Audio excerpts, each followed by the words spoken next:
Hey guys, welcome into another YouTube video. This video is going to be on how to buy your first home. It's going to be part one of I'm not sure how many parts. I started writing this up and I realized that there was a lot of information. Buying a first home is obviously a huge thing.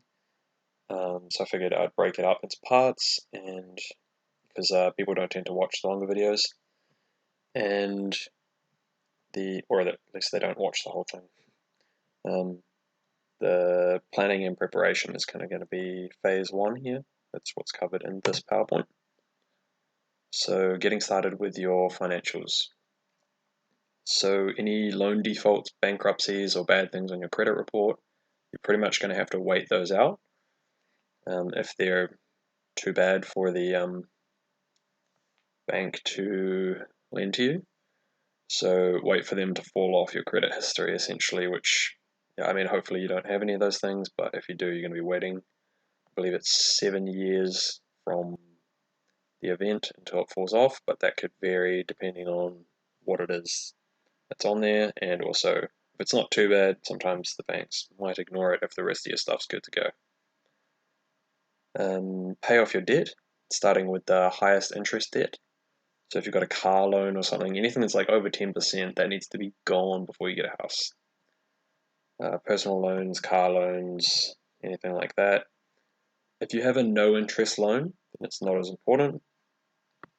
If you've got like a student loan, or you've got like a loan from a family member or something that's not super urgent or anything, can be overlooked, although it's better to pay it off before you go buying houses. So look at the house prices in your area to get a gauge on how much you'll need, how much money you'll need. Obviously this will change between when you first start looking and when you can actually buy, unless you're fully ready to go from the get-go. Plan out your own numbers.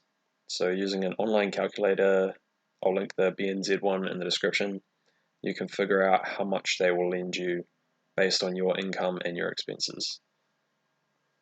So chuck all your stuff into there and you'll figure out how much you can lend out, and then put that amount into a mortgage calculator. I'll link the ASB mortgage calculator in the description. These are just the calculators that I use. So you'll find out how much the repayments will be per payday, figure it out for what the current rate is, and also calculate it at like a 6 or 7% interest, depending on what your bank will stress test to. I think most of them stress test to 6% at the moment, but don't quote me on that. Also, none of this is financial advice. I'm just some guy on YouTube. My only qualifications is that I've bought my first house in the past year. That's the only thing that really gives me any of this knowledge, plus some research. So figure out how much a 20% deposit will be for a house in your area. Say you're looking at an area where the house is 600k, obviously 20% of that, 120k. If it's $1 million, 200k, and so on.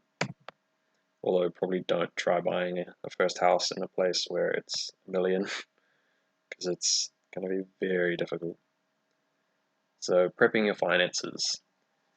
You should, so in the previous slide, you should have calculated how much your mortgage will be, or what it can be, the biggest amount you can borrow. Then also calculate your rates and insurance.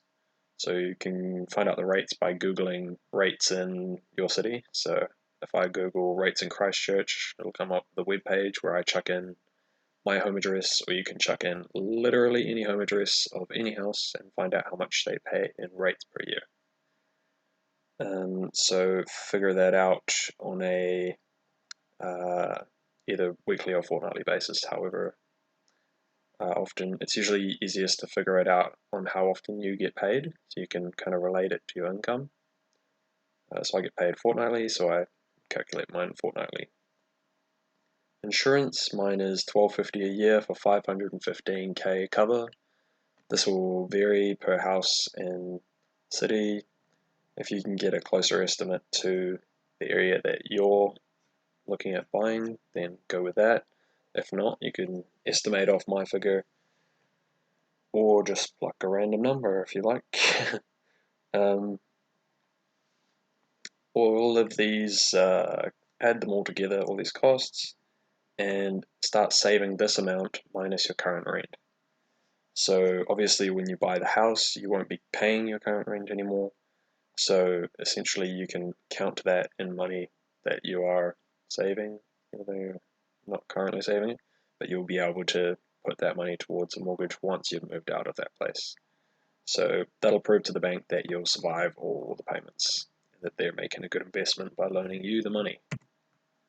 So an example of that, if you're looking at buying a house in an area that's around 600k, you'll need a 120k deposit.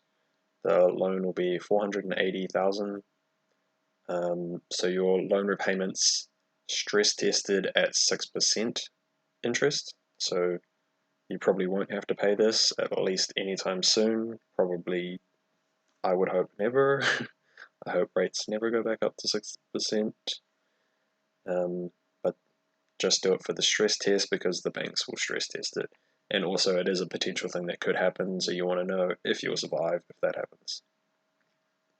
So the loan repayments would be $13.28, estimated rates $115 a fortnight, estimated insurance $50 per fortnight. So all of that all up, $14.93 per fortnight. If you're paying currently $400 a week on the rent, that'd be $800 per fortnight on rent. So the difference between $800 per fortnight and this number here, the total expenses of when you get the house, and the difference is $693 per fortnight. So you would need to save $693 a fortnight on top of your rent in order to prove to the bank that they can loan you this money and you can make the repayments, even if the repayments were to go up to 6%. So yeah, saving $693 a fortnight will be 120k in just under 7 years. So I would highly recommend trying to save faster than that, especially if you're a couple. If you're single, then try and reduce your rent. Jump into like rent a single room or something. If you're a couple or you've got some kids, it's a lot harder to do that. So some considerations. House prices will likely go up from when you start saving to when you can buy, especially if you took that full 7 years as calculated from the previous example. You can get a house with a less than 20% deposit, but I personally probably wouldn't recommend it depending on your income. If you have a crazy high income, but you're not good at saving, and you are good at paying your expenses, then yeah, potentially from a psychological perspective, that could be a better option for you to take out a loan with a 10% deposit, but I don't know how easy that would be at the bank. I've never tried it. You'll likely pay a premium. I think there's a certain amount that you pay over the standard rate because you are a low equity borrower. So yeah, that's unfortunate. Disadvantages the people who are already disadvantaged because they don't have the money. So yeah, unfortunate, but that's the way it is. You will need a massive income to cover that. Unless you're buying somewhere super cheap, like the west coast of New Zealand or something, then yeah, you'll need a massive income to cover that. Another consideration, many cities in New Zealand are essentially unattainable for first-time buyers unless you have an outrageous amount of income. So, I mean, if you're earning less than like 80,000 a year, you're going to be limited to like Christchurch or anywhere cheaper than Christchurch.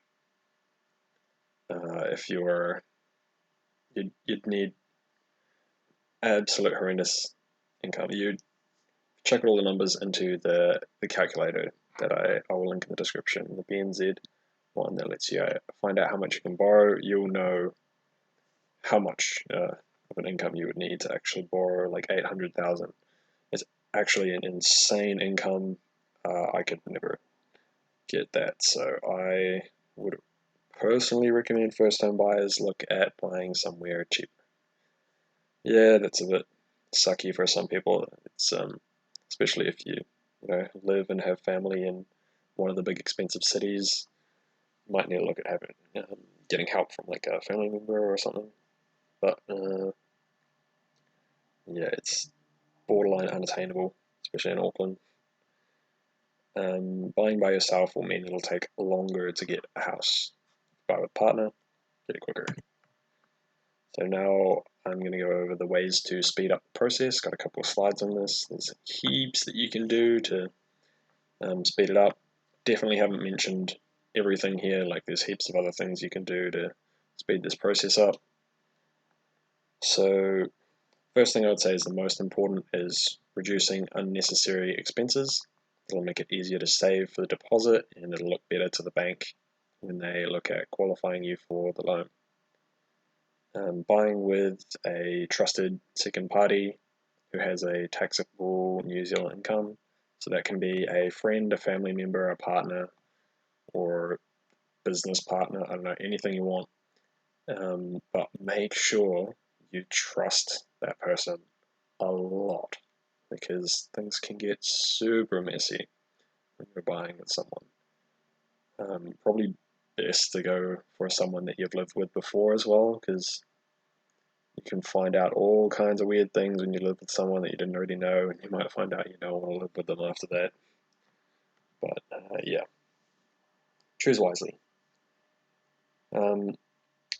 If you don't want to go by that option, it sounds like too big a risk for you, you can have a trusted person rent a room in your house in order to qualify your financial position to the bank. So if your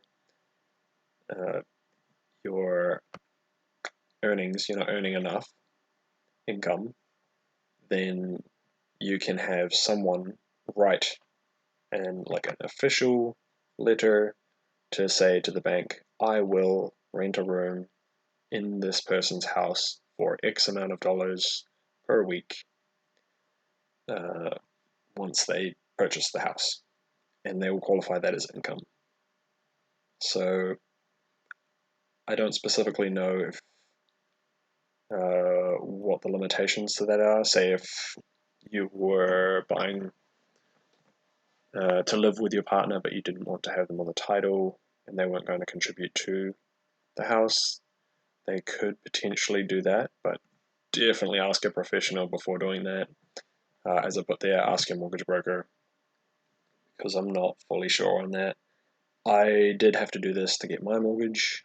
340,000 my mortgage was, and my income of about 55,000 per year was not enough to borrow that amount. I had to get a friend to write a letter to say that they would move in and pay rent for one of the rooms in order for the bank to lend me that money, even though that mortgage ended up being like ridiculously easy for me to pay. I was still saving 500 a fortnight, like on top of that. I was still renovating the whole house on top of that, so I still had heaps of money left over. It's just the bank needs to have its certain numbers that it meets.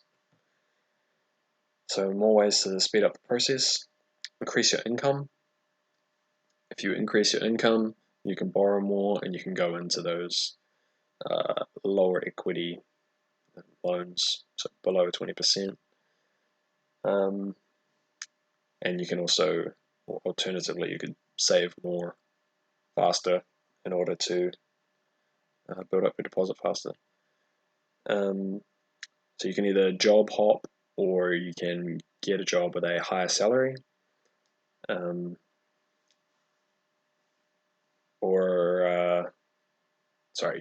Job hop, get a job with a higher salary, or inquire at your current employer for a pay rise.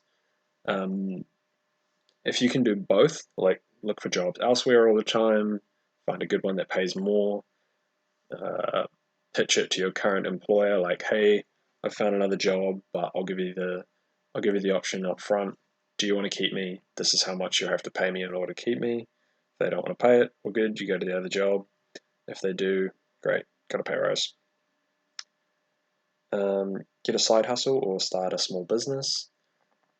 Sounds like unattainable. Sounds difficult for a lot of people. People hear that and they just instantly discard it, like, oh yeah, that's those YouTube ads where people tell me to start a side hustle. But it's just because there's a connotation behind those words. It's not actually that hard. Like, think of something that you know a lot about and things that people can't do, a service you can provide. A couple of examples I've got there is if you're good with bikes, like you do a lot of mountain biking, you tend to research mountain bikes in your own time, you look on TradeMe regularly looking at mountain bikes, you might see some that have small bits of damage that you know you can repair and then sell for more. So you can buy off Facebook Marketplace or TradeMe and then flip the bikes for a profit after you've kind of done them up. You can do that with a lot of things. Bikes is just one example that I could think of. If you play an instrument or you have some other set of skills, you could sell lessons to people. That might be a bit harder to find a market audience. Flipping stuff on TradeMe is probably easier than that because you can easily buy stuff on TradeMe, and it's just a matter of finding good deals and knowing about the specific thing that you're looking at buying. But yeah, that's just a couple of examples. There's like literally anything you could do. A drop shipping business, you could do anything to make a bit of extra money. Could even get a second job, but trading time for money, you're gonna be limited pretty fast, and you're probably gonna burn out if you're working two jobs. If you have like a skill like app design or something, or web design, programming, become like a Shopify partner or something, things like that. If you have a contracting type skill, you could go on Builder's Crack and kind of sell off your skills to people who want you to do jobs for them. And last point we got here, investing deposit in the stock market. So this, I want to stress, this is risky. So this could increase the size of your deposit. However, if you don't know anything about the stock market, I would only kind of suggest that you go for an index fund and put your money in slowly over time. So instead of saving your money to a savings account, save it into a stock portfolio that fully invests in index funds or one singular index fund or across multiple index funds. Keep in mind this could go down. If there's a crash, it could literally go down like 40%, and you just have to deal with that. Like, if you're not willing to deal with that, then do not put money in the stock market. If you have more expertise and knowledge, you can go ahead and stock pick and whatnot. But I know like the vast majority of people don't really know anything about the stock market, but it is an option. You can chuck your money in an index fund and get like on average 7% returns per year. However, this is not financial advice, and you make all these decisions at your own risk. So following all that is when you would contact a mortgage broker. You can contact them at any time. A lot of all these like things that I've said are just things that they would tell you if you went to them before doing any of this stuff. So if you can get as much of this stuff you can do done before you see a mortgage broker, then you'll be like that, that much closer. I mean, especially if you're someone who's kind of scared of being laughed out the office at a mortgage broker because you don't think you're quite financially ready to buy a house, but you want to start getting ready. And there's a lot of people who feel intimidated by going to see a mortgage broker or anything just because they think that they're not at that financial positions in a financial position to do that. I see a lot of anonymous posts on First Home Buyer page on Facebook, that people asking if they're in a position to look at buying your first home. If you've watched all this, go through the list and do as much as you can. Even if you can't do some stuff, like, that's all good. Like, you can still contact a mortgage broker and they'll give you specific advice. They are free. They get paid by the bank when you get the loan. That doesn't mean that you'll pay more for the loan because they're getting commission. Sometimes they can get you better rates and more cash back in the deals, so best to use them anyway. Be aware they may potentially push you to one bank over another, so if you find that when they do eventually get your mortgage pre-approval, if they're going for one specific bank and they keep pushing just that one bank, tell them you want to get 3 pre-approvals from different banks. That'll kill your credit score, but in New Zealand that doesn't matter. Yeah, so if at any time you're feeling unconfident with any of the stuff, or you feel you can't do that step, all good, just contact a mortgage broker. They might give you a list of stuff to do and then suggest you come back once you've done all that, or they might just get straight into getting you pre-approved. Also, I believe I mentioned somewhere in there that you can get a house with a less than 20% deposit. I believe as low as 10%. I don't think I mentioned you can also get the Kaingiora First Home Grant, probably pronounced that wrong. $5,000 for an existing home per person getting the grant, and I believe $10,000 for a new build, although for a first home I probably wouldn't recommend a new build. But yeah, that's all your own decision to make, what house you go for and all that. Yeah, so this has been part 1. Obviously it's only just gotten up to the contacting a mortgage broker part, so there's a lot more to go. But yeah, thanks for watching. Leave a like, comment, and subscribe to support the channel. Have a great day. See ya.